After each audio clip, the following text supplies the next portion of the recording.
Welcome to HFY Beyond Terra, where humanity doesn't just survive, it becomes the galaxy's biggest surprise. Subscribe, and let's go beyond Terra. Instructor Vera Sileth had been teaching Deathworld acclamation for 14 cycles, and she'd learned two truths that kept her sane. Most off-worlders lied about being hardy. Humans didn't lie. They just didn't understand the words reasonable precautions. She adjusted the collar of her heat suit, checked that her lunch seal hadn't failed, and took her place at the edge of Training Yard 9. The yard was a lovely slice of planet Keth, otherwise known as Keth Prime, the place insurance companies won't cover, imported into the Academy's safe dome for educational purposes. Cadets, Vera called, voice amplified. Today we begin a basic Deathworld scenario. Mixed terrain, intermittent rainfall, unstable footing, predatory fauna deterrent drills, and survival ration management. A ripple of discomfort moved through the line of cadets. Chitinous legs shifted. Soft-bodied students tightened their harnesses. Two of the avians preened in panic. And at the end of the line, a human, Cadet Mara Ortiz, stood with hands in her pockets like she was waiting for a bus. Vera's mandibles clicked in mild annoyance. Humans always did that, casual posture as a challenge. Cadet Ortiz, she said, letting the moment stretch. Do you understand that this course is rated lethal for most species? Mara nodded. Yes, ma'am. And yet you appear unbothered. Mara shrugged. It's training. It is Deathworld training. Vera let the capital letters drip from her tongue. You are not adapted. Your skeletal structure is insufficiently redundant. Your integument is porous. Your ocular membranes are exposed. Your species has no venom, no claws, no armor. Mara raised a hand. We've got spite. A few cadets made nervous sounds. Vera stared. Spite is not a survival trait. Mara smiled in a way Vera had come to recognize as a warning label. Respectfully, instructor, it absolutely is. Vera made a note on her slate. Human displays delusional confidence. Monitor for imminent injury. Then she added because she was thorough and / or improbable competence. Proceed to Station 1, she ordered. Keep moving, keep breathing, try not to die, it complicates the paperwork. The cadets filed into the yard. A misting system activated overhead, simulating Keth's unpredictable rain, sharp, cold droplets carrying trace minerals that irritated most mucous membranes. Within minutes, the class began to look like a documentary about poor decisions. The salt swimmers were slipping on wet rock. The sand dwellers were swearing in 3 dialects as their feet sank into mud. The arthropods were doing better until the simulated wind kicked up and flipped one of them like a dinner tray. Vera popped open her lunch container with a satisfied sigh. Nutrient blocks precisely measured, roasted fungus strips, a small cup of bitterroot tea. She took her first bite right as the yard introduced its first predator deterrent test. A burst of motion from the brush, an Academy drone disguised as a Kethian snap hound, all teeth and rage, sprinting toward the nearest cadet with a scream like ripping metal. The nearest cadet, a delicate ribbon-bodied lure, froze, made a thin noise, and collapsed in on itself like a wet scarf. Vera sighed through a mouthful. Cadet Jorl, continue breathing. The drone cannot actually bite you. It is rated for educational intimidation only. The drone skidded, recalculated, and charged at a different target. At Mara. Mara didn't freeze. She didn't run. She stepped forward. Vera paused mid-chew. Mara glanced at the drone, then down at the mud, as if assessing it for emotional weakness. She shifted her weight, planted her feet like she'd grown roots, and without warning yelled. Not a scream, not panic. A sharp, focused human command noise that hit the dome's acoustics like a thrown rock. Hey! The snap hound drone built to trigger prey responses hesitated. Vera's brow ridges lifted. The drone's program was not designed for prey that yells back. Mara raised her arms wide, making herself larger. No, bad, get out of here. The drone stuttered. Its behavior loop tried to resolve. Predator charges prey. Prey flees. Predator pursues. New input. Prey challenges predator. Prey does not flee. Prey is loud. The drone chose the only logical response. It backed away. A stunned silence fell over the yard. Even the rain sounded embarrassed. Vera slowly lowered her lunch.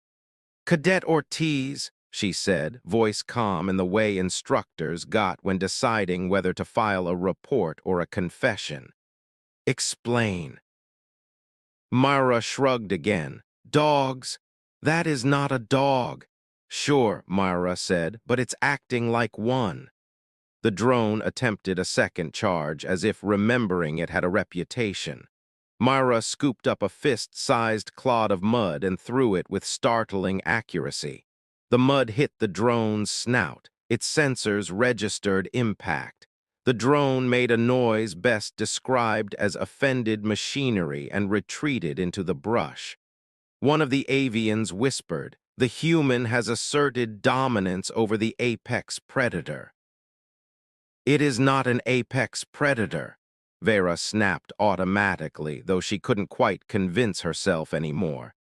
She resumed eating, but the bitterroot tea tasted less bitter and more uncertain.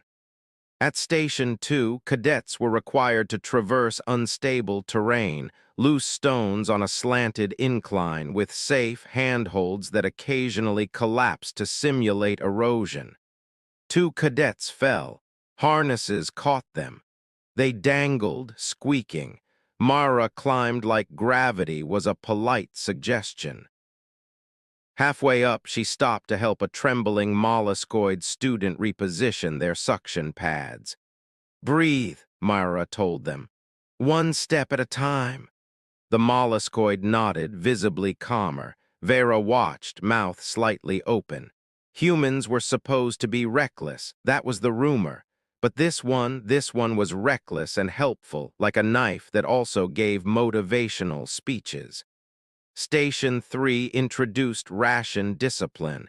Each cadet was given a sealed nutrient tube and warned it had to last the entire course. Most students clutched theirs like religious icons. Myra looked at hers, then at the rain, then at the mud, then at the algae growing on a rock. She scraped the algae off with a flat stone and sniffed it. Vera nearly choked on her fungus strip. Cadet Ortiz, she barked. Do not consume unverified organic matter. Myra glanced up. Why not? Because it may be toxic. Myra held up the algae. Smells like seaweed. That is not a scientific analysis. Myra smiled. It's a human analysis. She rubbed a tiny bit on her tongue, paused, then nodded thoughtfully. Salty, she concluded, would be great with garlic. Vera stared like she'd just watched someone lick a live power cable. You have no toxin filter. We've got a liver, Myra said cheerfully. It's like an angry bouncer for bad decisions. A few cadets looked like they might faint just from the concept. Vera made another note. Human performs field testing through self-endangerment. This appears to be standard. Then, against her better judgment, she wrote, results are unfortunately effective. By the time the course reached Station 5, night simulation, the class was exhausted. Lights dimmed, the temperature dropped. The dome projected distant predator calls. Several cadets huddled together, eyes wide. Vera took another sip of tea, watching their heat signatures flicker on her slate.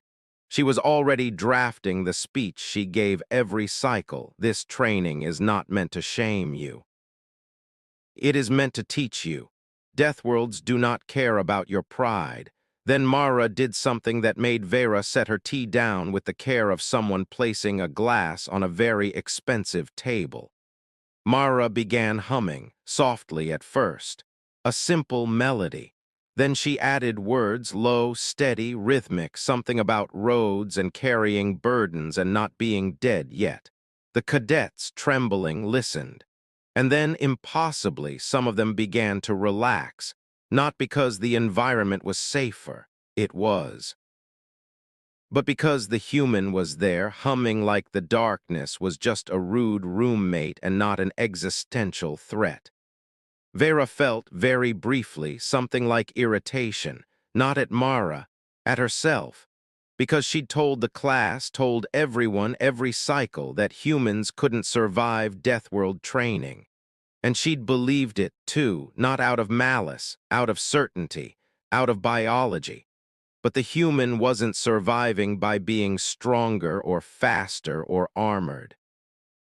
She was surviving by refusing to treat fear as a command, by turning danger into a problem to solve instead of a prophecy, by helping others do the same. Vera realized with a strange tightness in her throat that she'd mistaken adaptation for permission. The course ended at dawn simulation. Lights rose, rain stopped. The predator calls faded. Cadets stumbled out, muddy, exhausted, alive. Vera stood as they gathered in formation. She looked at the roster and saw, with grudging surprise, that Mara Ortiz had not only completed every station, she'd helped 4 others complete them too. Vera cleared her throat. "Cadets," she began, "today you learned what it means to respect a death world." She paused, eyes landing on Mara. "And what it means," she added carefully, "to respect a species that came from one." Mara raised an eyebrow. "Does that mean we passed?" "You passed," Vera said. Mara grinned. "Nice." Vera hesitated. Then, because she was an instructor and tradition mattered, she added the line she'd never once expected to say. "And Cadet Ortiz, report to my office later." Mara's grin shifted into something wary. "Uh-oh." Vera clicked her mandibles once, the closest her species came to a smile. "Do not panic," she said. "It is not disciplinary." She picked up her lunch container, now empty, and tucked it under her arm. "It is," Vera admitted, "a request." Mara blinked. "For what?" Vera held Mara's gaze. "Explain," she said, "in exact detail what garlic is." Mara laughed. The sound spread through the exhausted line of cadets like warmth, and Vera Sileth, Deathworld instructor, proud skeptic, found herself thinking for the first time in 14 cycles. Maybe humans weren't the fragile ones. Maybe they were the ones who made survival contagious.